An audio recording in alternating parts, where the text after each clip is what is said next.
नमस्कार। आज चर्चा करेंगे ग्रुप थ्योरी में ग्रुप की डेफिनेशन पर। ग्रुप की डेफिनेशन को समझने से पहले हम कुछ एग्जाम्पल्स देखते हैं। पहला जो एग्जाम्पल है वो मॉड्यूलर अर्थमेटिक से रिलेटेड है। मॉड्यूलर अर्थमेटिक इंटीजर के अर्थमेटिक का एक ऐसा सिस्टम है जिसमें एक निश्चित संख्या के बाद नंबर रैप अराउंड होती है, या यूं कह सकते हैं कि रिपीट होती है। इसको अच्छे से समझने के लिए हम एक 7 आवर्स क्लॉक का एग्जाम्पल लेते हैं, जिसमें 0 से 6 तक की 7 संख्याएं हैं। इन संख्याओं में से हम जैसे 3 और 5 को ऐड करते हैं तो यूजुअली एडिशन के हिसाब से वैल्यू हमारी आनी चाहिए थी 8, लेकिन इस क्लॉक के हिसाब से अगर हम देखते हैं तो 3 के बाद सुई 5 अंक घूमने के बाद हमें जो वैल्यू मिलती है वो मिलती है 1, यानी कि एक निश्चित नंबर के बाद ये संख्याएं क्या होना स्टार्ट होगी, रिपीट। इसी तरीके से 4 में 3 ऐड करते हैं तो 4 के बाद घड़ी की सुई क्लॉकवाइज 3 अंक घूमने के बाद हमें वैल्यू प्राप्त होती है 0। इसी तरीके से हम सब्ट्रैक्ट भी कर सकते हैं 1 - 3, यानी 1 के बाद इस बार एंटी क्लॉकवाइज सब्ट्रैक्ट करने का मतलब क्या है, घड़ी घूमेगी एंटी क्लॉकवाइज 3 अंक घूमने के बाद हमें वैल्यू प्राप्त होती है 5, यानी कि हमें ये 7 नंबर्स का जो सेट है इसके किन्हीं भी 2 संख्याओं का ऐड और सब्ट्रैक्ट करने के बाद जो वैल्यू मिलती है वो इन्हीं 7 संख्याओं में से ही होती है। और इन 7 आवर्स को हम इंटीजर मॉडुलो 7 से रिप्रेजेंट करेंगे। दूसरा एग्जाम्पल हम लेते हैं जिसमें इक्विलैटरल ट्रायंगल को रोटेट और फ्लिप करना है। जो इसकी प्रारंभिक पोजीशन है उसको अगर 1 से रिप्रेजेंट करें तो इसको 120 डिग्री पर रोटेट करने के बाद जो पोजीशन मिलेगी उसको r से दोबारा रोटेट करते हैं r² से, फिर इसको 3 बार रोटेट करते हैं, जो r³ है वो वापस पहले वाली पोजीशन आ जाती है। इसी तरीके से इसको फ्लिप करते हैं, उसको f से 2 बार फ्लिप करने पे f²। तो इस तरीके से हमें कुछ पोजीशंस प्राप्त होती हैं। अब इन्हीं पोजीशन में हम आगे करेंगे रोटेट और फ्लिप एक साथ, तो उस कंडीशन में हमें पोजीशन मिलती है। अगर सिर्फ फ्लिप करें तो f, एक बार रोटेट और फ्लिप करें तो r.f, 2 बार रोटेट और एक बार फ्लिप करें तो r².f। तो इनमें से ये जो 6 कंडीशन हैं 1r, r²f, r.f और r²f, इन 6 कंडीशन से हम एक सेट तैयार करते हैं। अब इन्हीं 6 कंडीशन को अगर एक दूसरे से हम मल्टीप्लाई करवाते हैं तो जो नई कंडीशन आएगी वो भी इन्हीं जो 6 कंडीशन है इन्हीं में से कोई एक कंडीशन होगी, यानी ये जो सेट है वो भी मल्टीप्लिकेशन के लिए होगा क्लोज्ड।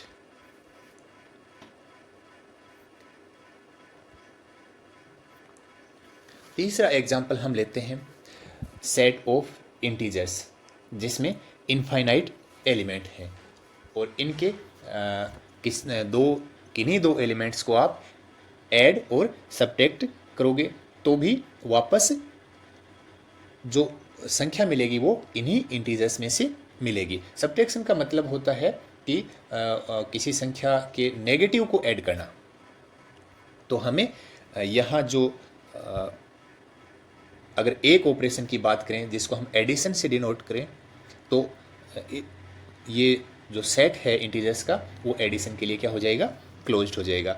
ये एक एग्जांपल में हमें ये भी दिखाया गया है कि किन्हीं 2 इंटीजर्स का अगर डिवाइड करते हैं तो डिवाइडेशन के लिए ये सेट ऑफ इंटीजर्स क्लोज्ड नहीं है।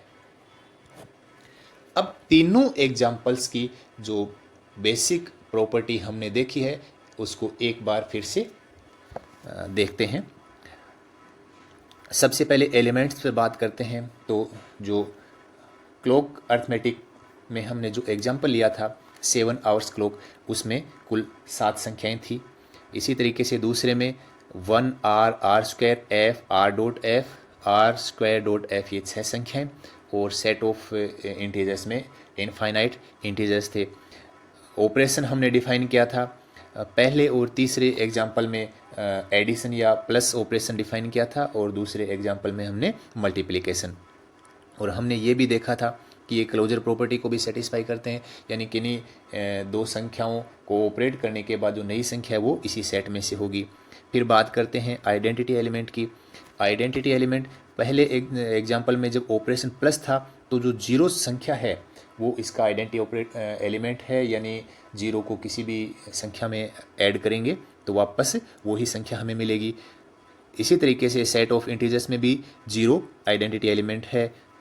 दूसरे एग्जाम्पल में हमने बाइनरी ऑपरेशन मल्टीप्लिकेशन लिया था, तो उसमें 1 या जो पहली पोजीशन थी इक्विलेटरल ट्रायंगल की उसको आइडेंटिटी एलिमेंट लिया है। बात करते हैं इनवर्स की। पहले एग्जाम्पल में बाइनरी ऑपरेशन था वो एडिशन था, तो एडिशन के लिए 3 का या कोई भी संख्या जैसे आपने 3 ले लिया तो 3 का इनवर्स या नेगेटिव नंबर -3 होगा, जो मोडुलो 7 के हिसाब से वैल्यू उसकी आएगी 4, यानी यहाँ 3 का इनवर्स क्या हो जाएगा 4। दूसरे एग्जाम्पल में एक बार रोटेट करने के बाद जो हमें पोजीशन मिली थी वो r है, और 2 बार रोटेट करने के बाद हमें पोजीशन मिली r स्क्वायर। अब r और r स्क्वायर दोनों को मल्टीप्लाई करवाते हैं तो हमें वैल्यू मिलती है r क्यूब, जो क्या आता है 1, यानी हमें आइडेंटिटी मिल रहा है। इसका मतलब r का इनवर्स क्या हो जाएगा r स्क्वायर। और इसके इसी तरीके से इसके जो अन्य एलिमेंट्स हैं उनका भी हम इनवर्स फाइंड कर सकते हैं। तीसरा है जिसमें जो सेट ऑफ इंटीजर्स है, इसमें 3 का इनवर्स -3, 7 का -7, इसी तरीके से अन्य एलिमेंट्स के इनवर्स भी उनकी नेगेटिव नंबर्स हो जाएंगी। इसके बाद हम चर्चा करते हैं एक और property, associative property. Associative property का मतलब है कि सेट की किन्हीं 3 संख्याओं को पहले 2 संख्याओं को ऑपरेट करने के बाद तीसरी संख्या को ऑपरेट करें, या पहली संख्या में लास्ट 2 संख्याओं को ऑपरेट करने के बाद उनको ऑपरेट करें, तो दोनों कंडीशन में वैल्यू क्या आनी चाहिए सेम। इसे बोलेंगे एसोसिएटिव प्रॉपर्टी। तो ये तीनों ही एग्जाम्पल हैं वो एसोसिएटिव प्रॉपर्टी का पालन करते हैं। अब हम चर्चा करते हैं ग्रुप की डेफिनेशन पे।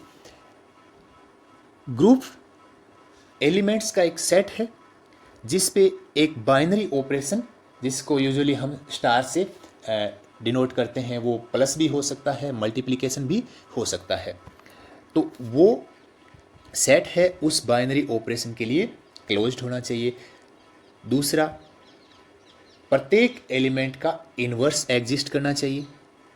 तीसरा, उसमें आइडेंटिटी एलिमेंट भी एग्जिस्ट करना चाहिए। और चौथा, जो एसोसिएटिव प्रॉपर्टी का भी पालन करे। अगर इन 4 प्रॉपर्टी का कोई सेट किसी ऑपरेशन के रेस्पेक्ट में पालन कर रहा है तो उस सेट को उस ऑपरेशन के साथ ग्रुप बोलेंगे।